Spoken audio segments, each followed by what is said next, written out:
afternoon, everyone. Welcome to this week's Mashreq Sustainability Dialogues podcast, where we take a deeper dive into this massive push towards sustainability that we're seeing across the region, of course, leading up to COP28, and trying to uncover some insights and intelligence that will help our stakeholders navigate the road ahead. We're tackling a very critical question today, which is pathways to COP28. How can we empower youth to lead in sustainability and climate action, fostering their active participation and driving positive change? Of course, we have our host today, Fernando Murillo, who is the Senior Executive Vice President and Group Head of Retail Banking at Mashreq. And we're joined here today with our three special guest speakers.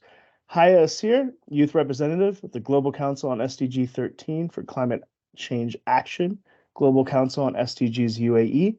Julia Carlow, Acting Head of Sustainability at American University of Sharjah, and Gloria Sang, Program Associate at the Student Energy Summit. Thank you all for joining the show. Fernando, I'd first like to kick off to you with your opening comments. Of course, this is a very significant question to tackle. What are your opening thoughts for the conversation that we're addressing today? Thanks, Brian. Well, I think you were spot on. This is the critical question, actually the critical task of our lives. And I think the entire world is getting increasingly conscious of what's at stake, is the survival of the planet. And without getting into anything dramatic, the reality is that we are all experiencing the effects of climate change, and we are all increasingly aware of the fact that we need to act to make sure that both sustainability and climate action become part of our lives. And being that correct, the reality is that most of these tasks will not be in our hands, actually will be in the hands of the next generation. I recently read, and these numbers vary, right? But I recently read that in order to start changing the climate change, just tackling it, it would be probably necessary to spend between 30 and 40% of the world's GDP. And that is an immense amount of capital, money, action, work that needs to happen. So as I was saying earlier, it will not be a work of one generation. It will probably be the work of the next generation and generations to come. So making the younger generation more and more aware, more and more involved and engaged, and getting like real actors, participating actors of sustainability and climate action is critical. I think that's it's just a call for action. Is the need for setting the criticality of the task among the youth. Thank you, Fernando. Haya, I just wanted to kick off with you with your opening comments. Of course, as Fernando said, it's a call to action. What are your thoughts on this overall question that we're addressing today? First of all, thank you for having me. I guess on the day of this recording, we're less than 30 days away from COP, and the entire, not only of the United Arab Emirates, but the world is gathering forces to make the best outcomes out of COP28. And just to go back to the question and Fernando's comment on it, I want to start with tackling the word sustainability as is. And if we look at sustainability, it refers to the ability to meet the needs of the present without compromising the ability of future generations to meet their own needs. And if this is the sustainability definition that we are looking at, then it's very crucial that we're involving this generation to make sure that they are represented. So this is it from an overall, especially when you zoom into the regional perspective of things. And this is the second year in a row where the MENA region is hosting COP. And this is a region that is more than 60% actually composed of youth under the age of 35. If we are not involving them, then we are not involving more than half of the population. And there are a lot of untapped opportunities there. I just wanted to ask a follow-up question. Of course, industry outside of that is still trying to define sustainability as you've put it. Do you think that definition is clear across youth of what sustainability is, or do you think that more needs to be done in order to embed that concept amongst the younger population? I mean, It really differs. The concept really differs in the context that you put it at. So if we're looking at the sustainability in the context of businesses or for startups, it would differ from the context of educational institutions and so on and so forth. So it really depends on the context, and I think we are all trying to contribute in stitching this overall canvas of sustainability from these various perspectives. Julia, I just wanted to bring you in for your opening comments. Of course, coming from American University of Sharjah, Haya just mentioned education playing a very significant role in this aspect. What are your thoughts on how to tackle this challenge moving forward? I mean, with COP happening later this month, we've all been very focused on climate action, but actually it's a bigger topic, right? It's sustainability has many components to it, but climate action being obviously of the most urgency. And being in the business of education, we've been asking ourselves for a long time, how do we empower youth and how do we teach not only the knowledge, but also the values? Because we really believe you need information, you need to understand the issue. And this is really for everyone. It doesn't matter what you study and what your major is, everybody has a role to play. And this is what we try to teach the students here at AUS, both in the classroom and outside of the classroom. We really see the campus as a living lab where we can experiment and try new things, innovate. And this is, I think, where this youth empowerment comes in. So first, you need to educate and give information and knowledge, but then you also need to create space for you young people to have the freedom to experiment and try new things and really give up some of that control and over the outcome, over the process, and just trust in different ways. So yes, I would say it's about the brain as much as the heart. So the passion's there. How do you, especially speaking to some youth representatives, climate change seems like such a massive challenge to tackle, right? And many are thinking, where do I start? In terms of academia, what is your message in terms of youth getting into that space for sustainability, and of course engaging in your program in order to be that next generation of leaders to help empower themselves? Personal development plays a role, I imagine, at the same time. Yes, I think one important message that I mentioned is it doesn't matter what you study and what you're interested in. We all have a role to play, and you have to find your own journey and your own path in this immense journey towards climate action and net zero and sustainability.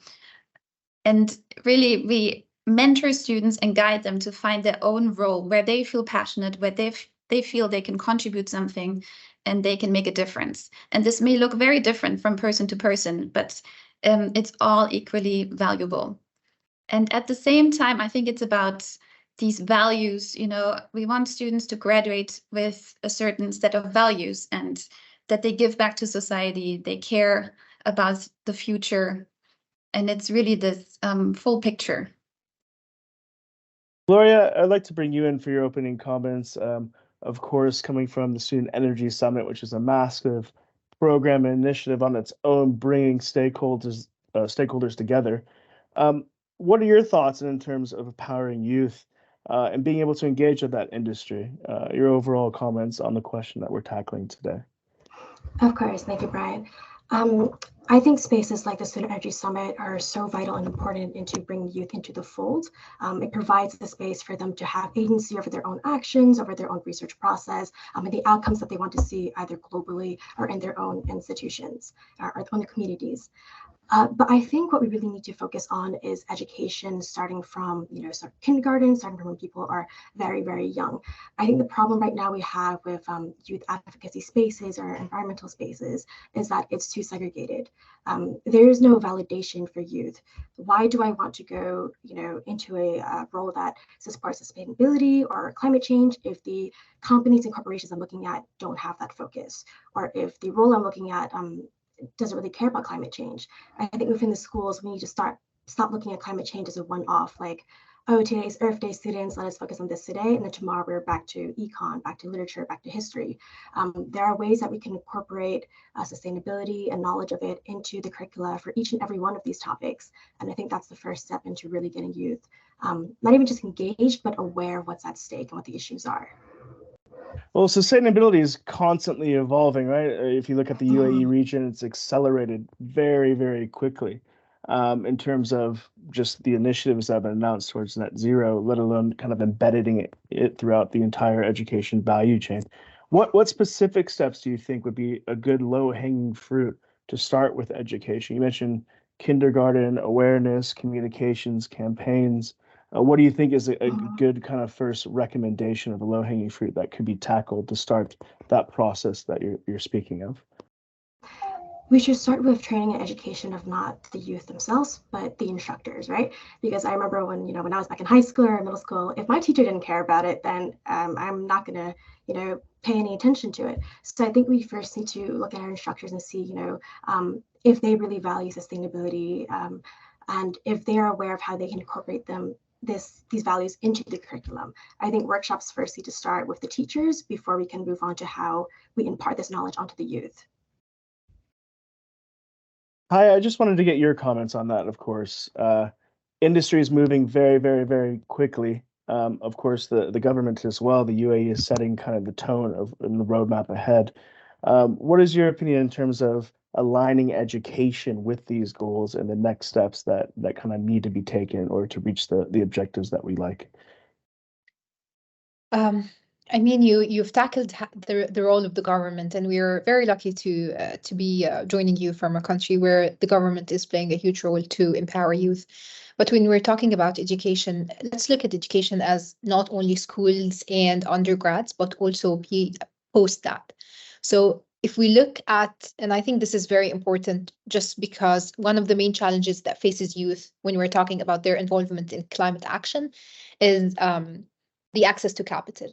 So if we look about how much companies do spend on research and development every single year, I mean, in the United States by itself, it's more than 500 billion in essence, or half a trillion.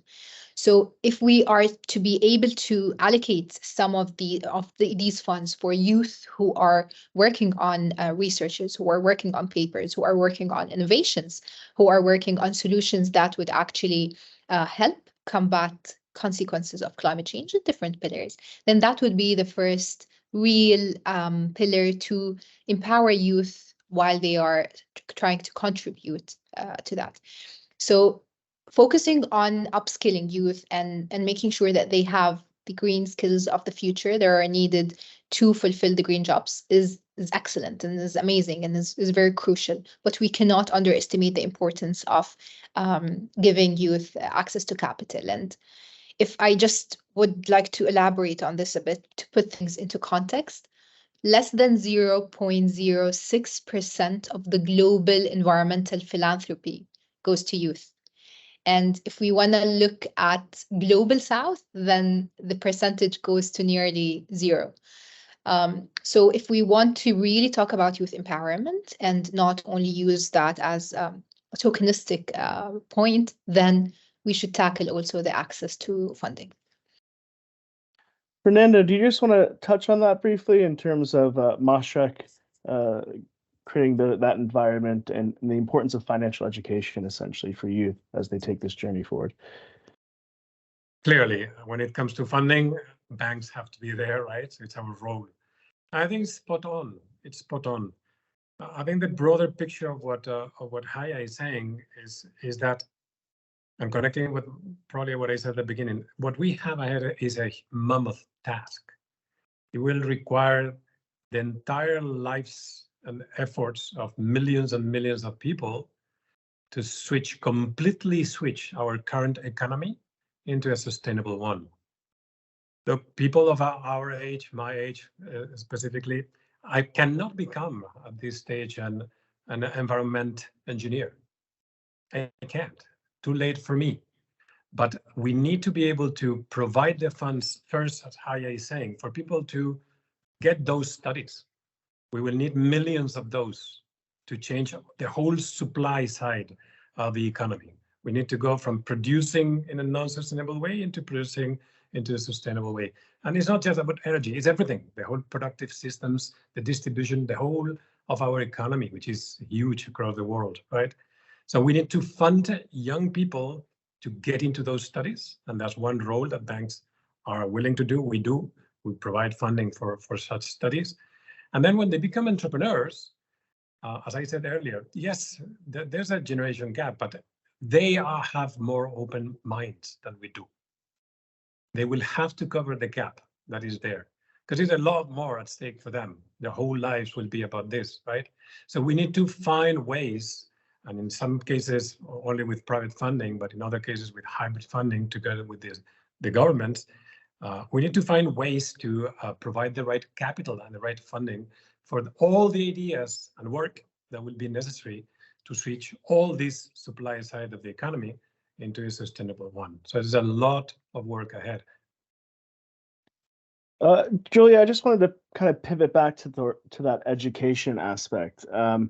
Sustainability, it's constantly being defined, it's accelerating. We're talking about educational programs, curriculum.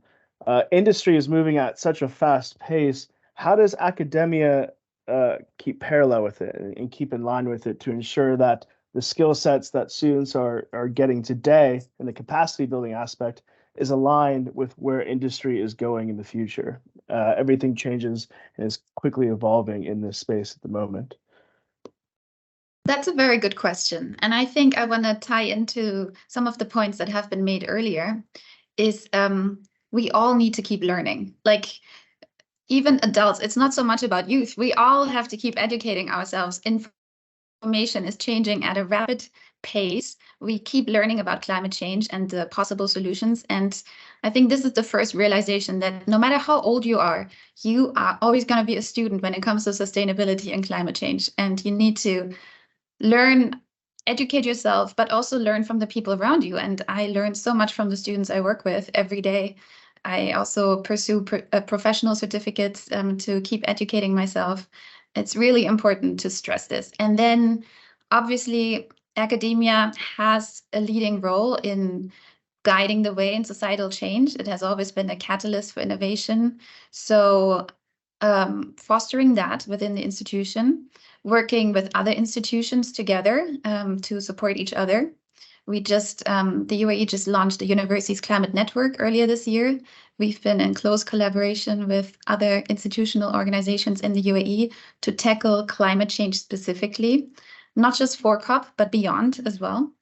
And I think this has been a huge push in making sure we create synergies and we work together really to have a lasting impact. And then obviously collaborations with industry are just as important.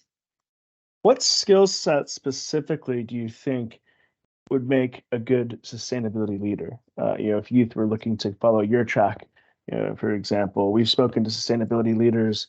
We had a conversation with one who is the head of sustainability for a mining company, is now the head of sustainability for fashion. It doesn't seem to be so copy and paste. What skill sets, coming from your perspective, do you think youth should seek in order to become a sustainability leader in this space where so many things are constantly changing and you're tackling different challenges?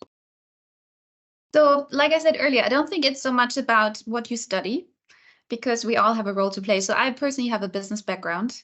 I've always had a passion for sustainability, but then I actually, after university, ended up working in the fashion industry for 10 years, managing global supply chains for a sports brand, and always trying to integrate sustainability where I could. And now I moved into academia. I think the biggest skill set, or the most important skill set you need in the field of sustainability, is to be optimistic and to not give up. Keep pushing the boundaries. Don't accept the status quo. Just keep thinking positive and believe in change. And actually working with youth makes this very easy. It's so motivating to see their enthusiasm, their passion, their commitment, that it's really easy for me to stay optimistic and hopeful. But I think the other thing that's really important is being able to deal with uncertainty and not knowing, because we are chartering a new field. You know, there's not really a job description for this job, and there isn't really a trajectory of what will happen. You just have to be very comfortable to go with the flow and do your best and believe in a better future.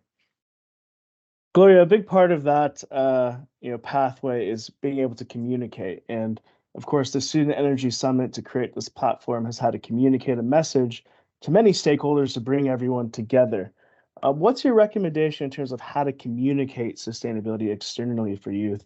I've been in places before when I was younger where you might be dealing with, let's say, an older generation that may rely on the lack of experience, but you guys have pushed forward, over tackling that. How would you advise youth in terms of communicating the message of sustainability and trying to get the targets and objectives done that have been set forward? Are you asking specifically youth targeting youth as audience, or youth targeting just, the general public? External stakeholders, correct. So industry, older generations that may say that you need some more experience at this point in time, but of course, there's new ideas with youth and there's things that are being implemented. How do you communicate in that environment?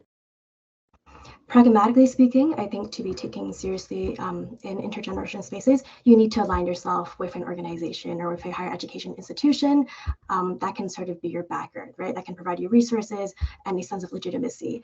I think, as passionate as a young person can be, just going on, a social media platform and then just expressing these views without being able to back it with the research, the work of other colleagues, then it's very hard to get people to take you seriously, even if the message you're communicating is super important. So I'd say the first step from a young person's perspective is to, one, make sure you're confident in your skills, that you know what you're talking about, and to make sure you're in a network that is aligned with your views and that can provide you the support that you need in order to have your voice heard. I just want to get your opinion too on the skill sets needed. It seems that there's a range of everything. What is your perspective on that point of view and what you've seen around that aspect? So I think we've all established that the impact of climate change permeates every industry, right? Every field. There is no cookie cutter a model for what a leader in sustainability should look like. So I think we should reframe this question of what skills students need to learn and say, what skills can students bring to the table, right? If you're, in engineering, you can bring a very pragmatic solution. If you're focused in a more artistic industry and fashion and arts, whatever, you can also bring your own insights into the table. How can we make this industry more sustainable? How can we get rid of fast fashion? I think beyond the basic skills of, like research, communication, being articulate, it's really down to each individual what they can bring to the table and how they can amplify their own unique skill sets. I just wanted to touch on that communication aspect as well when we're talking about building capacity building programs. Haya, of course, you're in your space with sustainability and your own skill set and knowledge in that space. But in order to be effective, you have to be able to communicate that across multiple functions in order to turn the dial to build these programs to implement change. What is your perspective or recommendations on how to communicate that message where you don't lose interest from other stakeholders and other functions that you're engaging with? I think we have to understand that everyone has their own priorities and everyone wants to push for the max that does meet these priorities. So understanding what each one of these two stakeholder needs are and speaking their language would be the optimal way to make sure that your message is reached. As youth face a lot of bias, age bias, if we may call it, just because maybe whether consciously or unconsciously, it sometimes can affect the perception of them, whether they are presenting their startups, whether they're presenting project proposals, whether they're presenting public policy recommendations. So just understanding what the other stakeholder input is and speaking their language, or trying at least to speak their language, is one way in. The other thing is, I think maybe my panelists have, or co-podcasters, maybe if I say that, have tapped into this. But I think we are in a day and time where we cannot say that I do not know how to communicate in a certain way or manner. There are a lot of open resources. They're publicly available to everyone. I think it should start internally, that you have that motivation to actually go out and learn these communication skills and so on. Yeah, a big part of it, we touched on the financing and the capital to build things up, Haya. But a big part of it too is having the focus towards profit. It's people, planet, and profit. That's naturally the way business works. Are you seeing that embedded amongst youth in that concept in terms of pushing forward and empowerment? Or is that kind of being slipped away in a sense? Do you think that needs to be more front and center when we talk about innovation, entrepreneurship, et cetera? That's a very critical question. I mean, we are a generation that is aware, and I think we're becoming increasingly aware of the importance. But if you put it in the context of startups and to entrepreneurs, in essence, we do understand that we have to consider the long-term impact of our business decisions on the environment, on the society, and on the economy. So it's really finding that balance between growth and preservation of these vital resources that we do have. Not to be able to only make sure that our businesses are continuing or our startups are continuing to thrive, but also that we are maintaining the planet for the generations after us. So I do think that youth are taking sustainability seriously, and the entrepreneurs of them are actually building a strong foundation for future growth.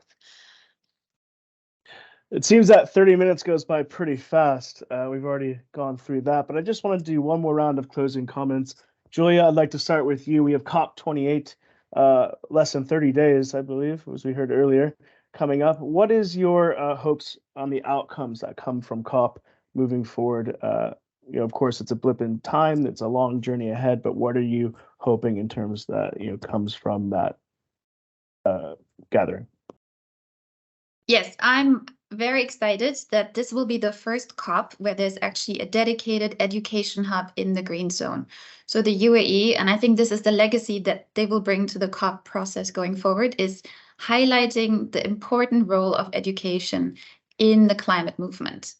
And obviously representing higher education here, that speaks my language, and I cannot stress enough how important it is to keep educating yourself and to keep learning. It's just the basis of everything. Gloria, you guys will be busy, of course, over the next month with the Student Energy Summit. But what are your hopes as well coming from the overall COP28 outcome? What are you looking for to happen at that gathering? My biggest hope is for students to walk away feeling that they're not alone in this battle against climate change, and that there are institutions and organizations out there that are willing to equip them, to put them in contact with the right people in corporations, with people already in the business field, and who are willing to connect them to capital for them to do what they want to do in their own communities. Haya, as you as well, what is your hopes and outcomes for COP28? I mean, this is the first time we have a youth climate champion on the COP presidency. So we're very lucky to hopefully have that legacy also starting from the COP of the UAE. I would very much want youth to realize that COP28 is not the destination. COP28 is merely a launch pad, and there are so many opportunities with private sector, public sector, NGOs. Try as much as possible to capitalize on that for beyond COP28.